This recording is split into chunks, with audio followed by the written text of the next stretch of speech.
Unsain Grupo les ofrece este espacio.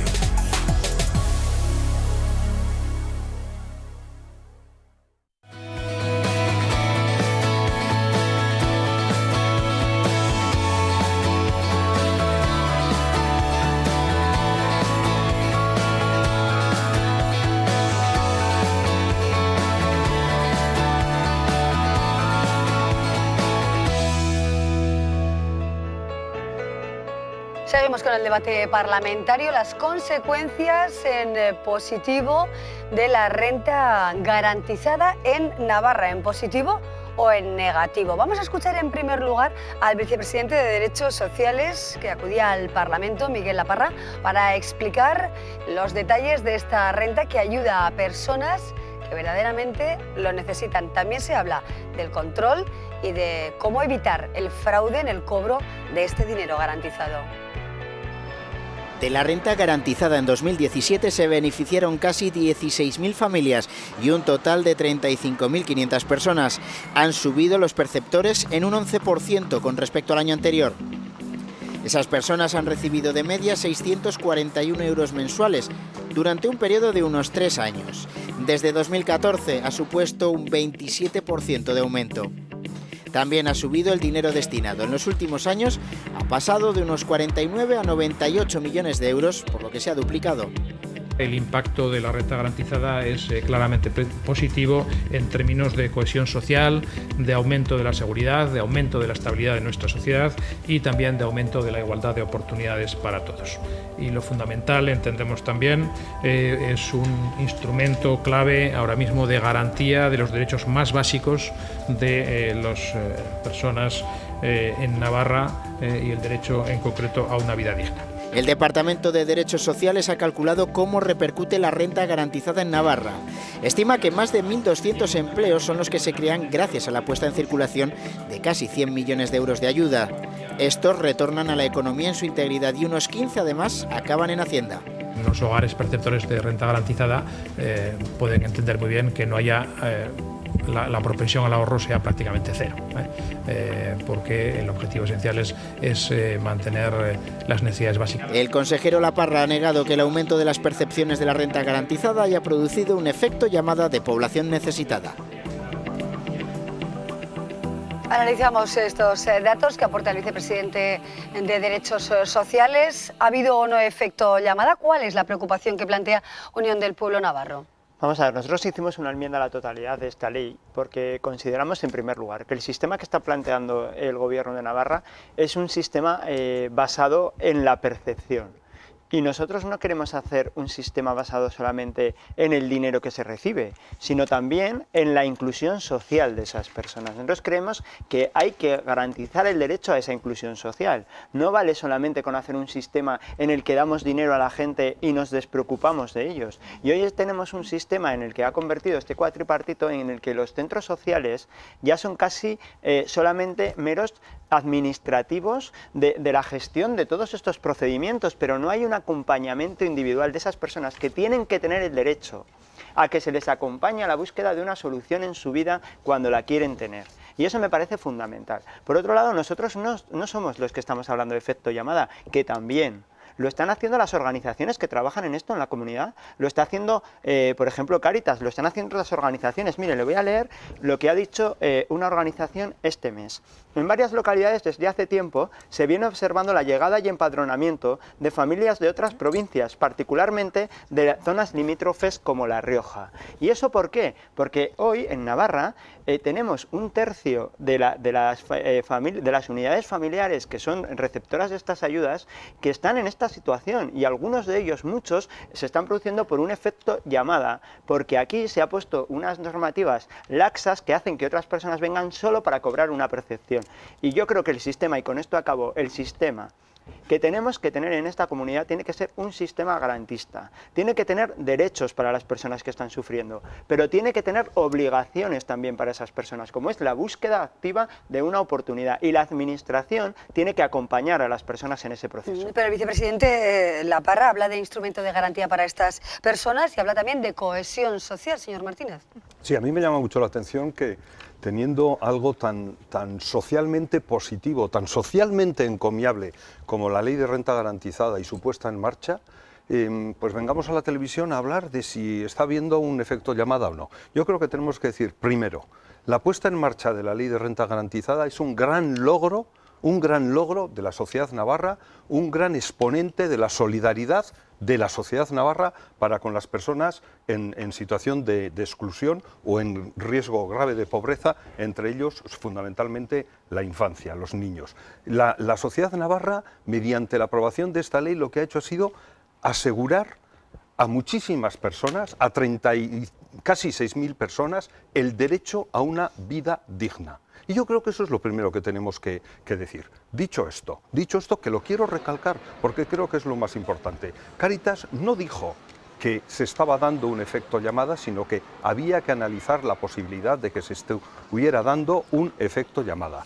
Dato que ha sido desmentido por el consejero y vicepresidente Miguel Laparra en comparecencia en el Parlamento y también en rueda de prensa. Y por lo tanto yo creo que las cosas hay que ponerlas en su sitio. Primero, gran logro de la solidaridad de la sociedad navarra. Segundo, no parece que haya un efecto llamada. Tercero, con esta ley no se trata solo de ofrecer o de dar dinero a las personas que están en riesgo de exclusión o en situación de exclusión o en riesgo de pobreza extrema, sino que se favorece la inclusión sociolaboral. Esta ley por primera vez permite seguir cobrando lo que corresponda de la renta garantizada cuando la persona que estaba cobrando esta renta garantizada empieza a trabajar, pero el sueldo que tiene, porque esta es otra de las desgracias que tenemos, es que cada vez hay más empleo, afortunadamente, con este gobierno de Navarra, pero sigue habiendo empleos muy precarios, empleos, trabajadores y trabajadoras que a pesar de estar trabajando no llegan a poder mantener un mínimo nivel de vida digna por lo que cobran. Y por lo tanto se puede compatibilizar lo que cobran de la renta garantizada menos lo que están cobrando por ese trabajo que están haciendo. Por lo tanto, sí apoya y favorece la inclusión sociolaboral. Y por otro lado también quiero decir, es verdad que en fin, hay personas y grupos, yo creo que interesados en decir que está habiendo descontrol en el cobro de la renta garantizada, pero también es cierto que por primera vez se está controlando de forma importante para que no haya personas que cobren la renta garantizada injustamente y en concreto en 2017 casi el 2% de las personas que cobraban la renta garantizada se les quitó porque no estaban cumpliendo o no cumplían los requisitos para cobrarla. Pero yo insisto, un gran logro de la sociedad navarra en la lucha contra la exclusión y contra la pobreza y por lo tanto a favor de la igualdad. Hay reversión económica, decía el vicepresidente, esos 15 millones de euros en ingresos fiscales, pero por ejemplo el Partido Popular encuentra peros a este planteamiento de renta garantizada. Bueno, yo creo que es más un fracaso del gobierno de lo social, ¿no? Y claro está, el porqué pues está más que visto, ¿no? Y yo para muestra un botón. Yo creo que fíjese el descontrol que existe y pongo el ejemplo de los exchabolistas que había en donde el tenis. Fíjate si había descontrol. Que se les estaba dando una renta y la situación en la que se encontraban y también lo que estaban haciendo, pues, las tareas que llevaban pues, no muy positivas en este caso. Fíjate, y como esos, pues muchísimos casos que se podrían poner. Yo creo que no cumple el objetivo que se persigue, ¿no? Con una renta, ¿no? Que es pues, efectivamente garantizar la inserción de todas aquellas personas y sobre todo las más vulnerables. Y luego todas las cuestiones que deben de conseguir, ¿no? O tratar, o objetivo debería ser de todo tipo de rentas, en este caso pues debería ser la inserción laboral, ¿no? Porque yo creo que comete un grave error este gobierno, ¿no? Que es dar los peces y en vez de enseñar a pescar, que eso es lo que creemos y por lo que apuesta el Partido Popular, ¿no? Yo creo que una sociedad subsidiaria no es lo correcto y eso es lo que pretende plantear y lo que hace este gobierno, ¿no? Lo estamos viendo. Y luego con respecto al efecto llamada, hay una serie de contradicciones a las cuales entra el vicepresidente, ¿no? Y en primer lugar dice que no hay un efecto llamada, que no viene o que vienen porque hay más trabajo, pero a la par los datos dicen lo contrario, que hay, y si miramos los porcentajes, vemos que ese porcentaje se incrementa en personas que tienen una renta, porque hay un importante ascenso de las personas perceptoras de una renta que son inmigrantes que, como digo, vienen a nuestra comunidad. Por lo tanto, se contradice el mismo consejero ayer, facilitando los datos, diciendo que hay un efecto llamada. El efecto llamada es claro y lo podemos ver también consultando con las comunidades limítrofes que efectivamente han visto reducida la inmigración en esas comunidades. Vamos a ver la opinión también de Podemos al Lugo. Hay un dato que a mí me gustaría también que comentáramos, ¿no? Porque entre 2014 y 2017 se ha triplicado el número de beneficiarios jóvenes de la renta básica garantizada, de la renta garantizada, que no se llama ahora renta básica, ¿no? ¿Qué denota esto? ¿Cuáles los pasos? Y sobre todo, ¿hay efecto llamada o en qué nos puede perjudicar al resto de los navarros? Bueno, es decir, ¿qué denotan los datos? Bueno, que hay una realidad, es decir, que venimos de una situación donde hay muchísimas personas, unas que no se podían independizar, que no tienen ningún dinero, otras que se habían quedado sin trabajo, toda una serie de situaciones que antes no había. Quiero recordar que en 2015 estamos hablando de 55.000 personas en Navarra en situación de pobreza muy importante, ¿no? Esto es lo que pretendía, lo que ha pretendido la renta garantizada, es decir, bueno, estas situaciones vamos a ver cómo las solucionamos, es decir, sacamos de una situación de pobreza severa a las personas que tengan una vida digna y que hagan con esto una transición a la vida laboral, porque es verdad que las cosas, todo el mundo que estamos aquí sabemos que no siempre son fáciles cuando se ha pasado por una situación, digamos, de vulnerabilidad, de crisis personales, de todo. Entonces hay que volver a esa situación. Digo esto porque a mí sí que me parece importante los datos. Esto que se consigue con la renta garantizada, el dato es importante, 35.514 personas, lo dio él, de ellas 12.781 menores y el resto 15.918 familias. Quiero decir, familias, el 67,2% de nacionalidad, voy a decir española, navarra, por si acaso no me voy a liar con el término. Es decir, no corresponde con eso que hay tantas de fuera, no es verdad. Es que ese porcentaje es más pequeño, déjame terminar.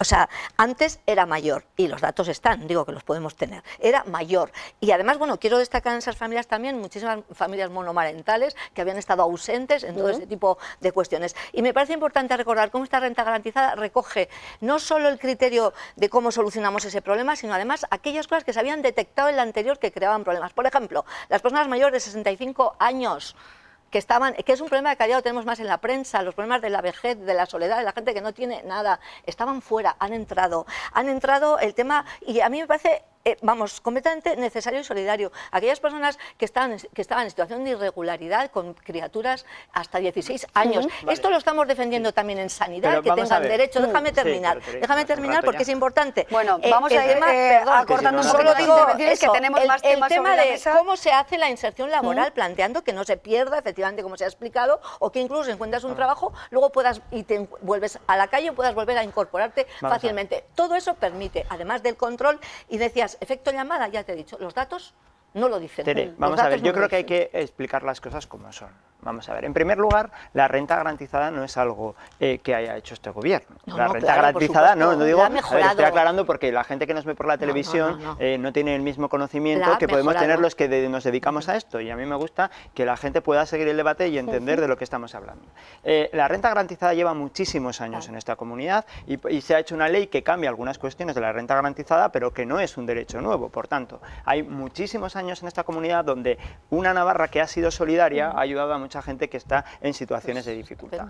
Creo que económicamente es absolutamente inexplicable que cuando una economía como la Navarra está creciendo a un ritmo del 3,2% anual, esté aumentando las personas que reciben esa percepción. Creo que en todas las comunidades de España lo que ocurre es al revés. En el momento en el que la situación económica mejora, lo normal es que haya más gente trabajando y, por tanto, saliendo de esos círculos de ayuda social. Y le pongo el ejemplo, por ejemplo, de Guipúzcoa. Guipúzcoa en el último año ha tenido la mayor caída después de la crisis y ha bajado en 1000 perceptores. Sin embargo, Navarra, desde el año 2015 hasta hoy, ha subido en más de 3000 personas, en más de, si no me equivoco, porque no tengo, sí, 5.000 personas nuevas se han incorporado aquí, y no solamente porque se hayan ampliado a más personas, sino porque realmente algo se está haciendo mal. En tercer lugar, hablaba la señora Pérez de los Sáez, de los inmigrantes. Claro que hay que ayudar a los inmigrantes, por supuesto, exactamente igual que si fueran ciudadanos de esta comunidad, porque lo son. Déjeme ahora que acabe yo. Déjeme que acabe yo. Bien, pero claro, pero lo que quiero decir es que efectivamente, por supuesto que sí, por supuesto que sí. Pero lo que tratamos de evitar es que pueda venir gente sin ningún arraigo en esta comunidad y a beneficiarse de unas ayudas sociales por el hecho de que en Navarra son buenas. Necesitan Porque 2 años de empadronamiento, señora Sáez, tiene un coste elevadísimo. En este caso estamos gastando en esta percepción 98 millones de euros que son de todos los ciudadanos navarros. Señor Por Martínez. tanto, una cosa es atender al que lo necesita y otras generar un efecto llamada para que la gente venga a Navarra para recibir ayudas. ¿Son Y eso es lo que suficientes están los tratando de hacer controles que ustedes. existen Y la actualmente? última cosa que digo, vuelven a hacer esto sin hacer lo importante. 1.200 personas que han encontrado un trabajo de 36.000, les parecerá un buen dato. A mí no. A mí no, porque el apoyo que están teniendo esas personas ahí está, que es escaso, siguen 33.000 en la misma situación. Eso es un fracaso del gobierno. Señor Martínez. Bueno, efectivamente, a UPN y al PP les parece un error y un fracaso que 36.000 navarros y navarras hayan salido de la pobreza gracias No, si están en la pobreza. ¿Puedo hablar? Adelante, señor Martínez. Señores, ¿puedo hablar? ¿Les parece un error y un fracaso que 36.000 navarros y navarras hayan salido de la pobreza de la misma forma que 1.300 navarros y navarras hayan conseguido trabajo? ¿Les parece un error y un fracaso? Yo creo que con eso se definen perfectamente. Es un derecho, no es un derecho nuevo, dice el señor Sayas. Es cierto en parte, porque sí que es un derecho nuevo para las personas mayores de 65 años, sí que es un derecho nuevo para las personas mayores de 16 años, sí que es un derecho nuevo para determinados tipos de personas. Y es un derecho, además, efectivo, que se está haciendo realidad. 2. En Guipúzcoa la situación de partida era muy distinta. En Guipúzcoa la situación con la que dejó la crisis era muy distinta a la que la crisis, el Partido Popular y UPN nos dejaron en Navarra. Tercero, no son personas sin ningún arraigo, señor Sayas. Algunos sí.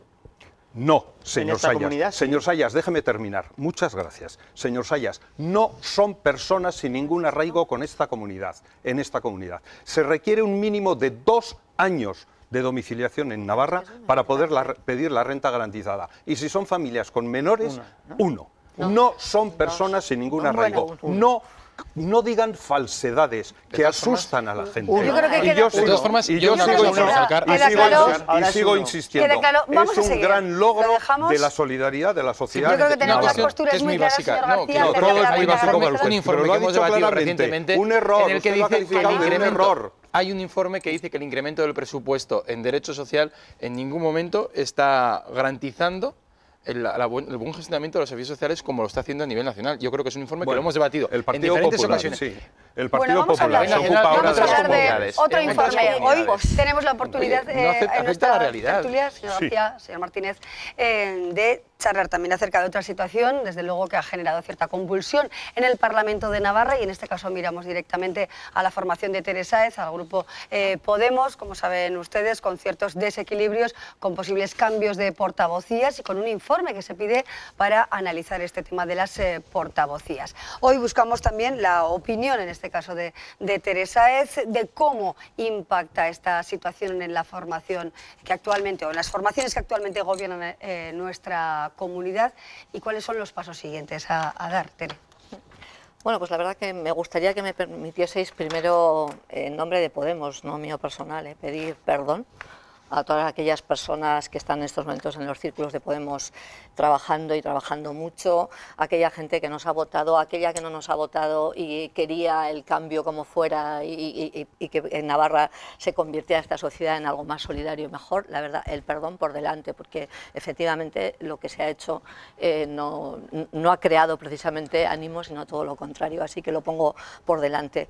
Del informe, pues sencillamente comentar, es decir, que bueno, lo que se ha solicitado es que el Parlamento, bueno, en la medida que además Koldo lo explicó bastante bien, creo que fue en la rueda de prensa, yo lo leí luego, ¿no? Es decir, que es tener una cierta garantía, una seguridad jurídica de qué es lo correcto en este caso. ¿Por qué? Porque efectivamente, imaginaros que hubiera sido, que estábamos, como dijiste tú, 8 y 4 y 4, ¿quién tendría la razón para llevarse esto o aquello, no? Sencillamente es eso, es decir, que haya una seguridad jurídica de que algo que yo Y digo aquí de claro, espero que no haya falta ni de tomar ninguna medida en ese sentido, porque creo que en este momento Podemos está haciendo lo posible por solucionarlo internamente, ¿qué es lo que tiene que hacer? ¿Se justifica ese informe en el caso de Podemos para ver realmente si es posible ese cambio de portavocía que ejerce Laura Pérez actualmente, anteriormente Miquel Buil? ¿Es conveniente ese informe en el que se abstuvo, por cierto, el Partido Socialista, el Partido Popular y Unión del Pueblo Navarro? ¿Por qué? Bueno, pues efectivamente yo creo que también hay precedente en esta cuestión, ¿no? Yo creo que el reglamento del Parlamento es claro y no obedece a la decisión que pueda tener un reglamento de lo que es un partido político, ¿no? Nosotros, sinceramente, con respecto a lo que es la propia situación que vive ahora mismo Podemos, pues meternos en ese conflicto que existe, pues poca valoración más allá de lo que influye a lo que es la actividad parlamentaria, ¿no? Y sinceramente ahí es donde nosotros podemos ser críticos, ¿no? Aquellos que venían a hablar de la casta, que criticaban a la casta, y ahora de repente que algunos de los que están generando esta revuelta, pues no sueltan el sillón, parece que se está muy calentito en el sillón, y sinceramente todos aquellos que no piensan, los que están dentro de un grupo político, pues si no piensan o no les gusta cómo actúan, lo que debe de hacer es coger y marcharse, y sobre todo algo que nosotros entendemos es aceptar democráticamente lo que en este caso pues parece ser ha decidido Podemos. Nosotros nos abstuvimos en la mesa porque nosotros no vamos a entrar a los conflictos políticos que tengan diferentes partidos. Es verdad que luego otros sí que entran a los nuestros, cuando también hemos tenido momentos de dificultad, porque todos los partidos a veces pasamos momentos de dificultad.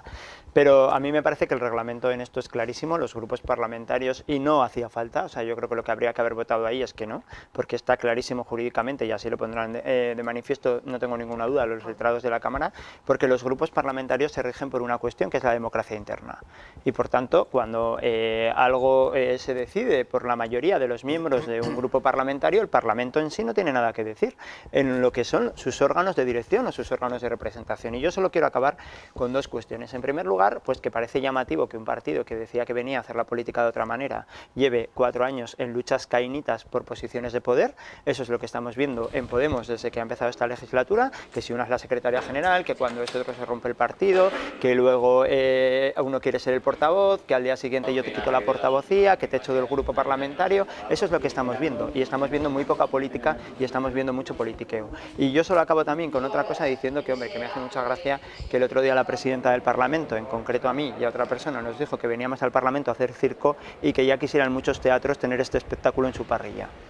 Señor Martínez, la conveniencia de ese informe para estudiar la conveniencia, la base jurídica del cambio de portavocías en Podemos. ¿Cómo se sostiene esa petición de informe? Bueno, nosotros desde luego votamos a favor de solicitar el informe en la medida en que el reglamento, en la medida en que el informe jurídico que los servicios jurídicos del Parlamento nos entregaron en septiembre, si no recuerdo mal, hablaba de, bueno, pues la mayoría decide, ¿no? Pero la mayoría decide quién es el portavoz o la portavoz. La verdad es que a nosotros se nos surgió la duda, ¿no? Decíamos, vale, pues imagínate, ¿no? El Partido Popular, que tiene 2. Imagínate que los 2 parlamentarios del Partido Popular se enfrentan entre ellos, no lo deseo, pero claro, ¿quién tiene la mayoría? ¿Qué se decide? ¿Por edad? En fin, y luego por otro lado, pues también hay un elemento, bueno, que nosotros también desconocíamos, y es la existencia, al parecer, de un reglamento interno de Podemos, que, bueno, aprobado por los órganos internos del Partido Podemos, que dice pues lo que diga.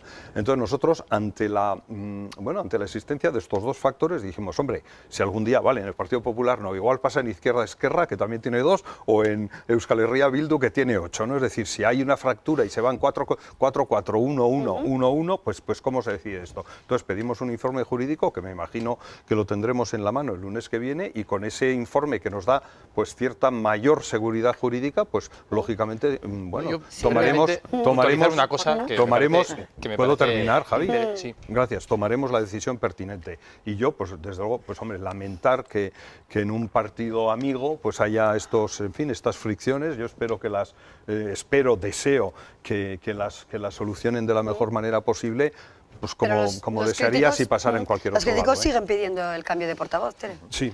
Y un momento, si me permite, con respecto al... Señora Sáez, perdona, señor Javier. Vale.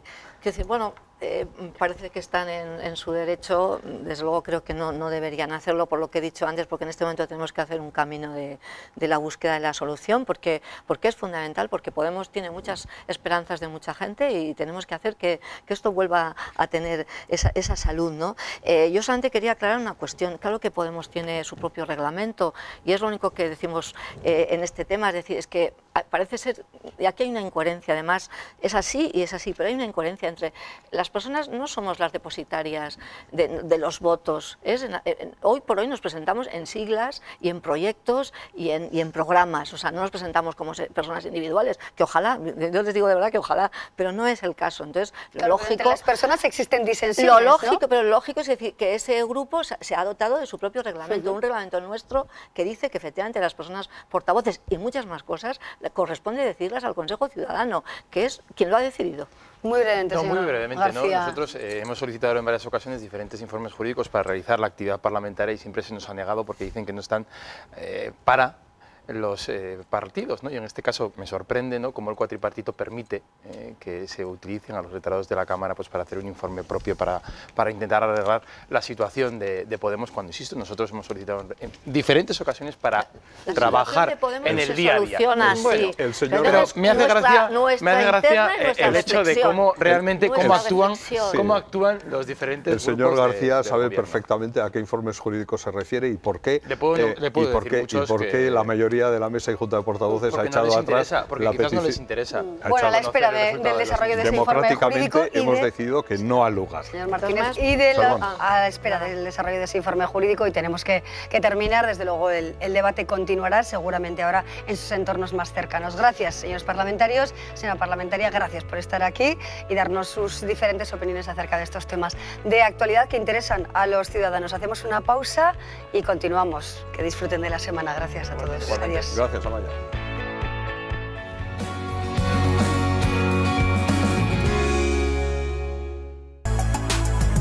UNSAIN Grupo les ha ofrecido este espacio.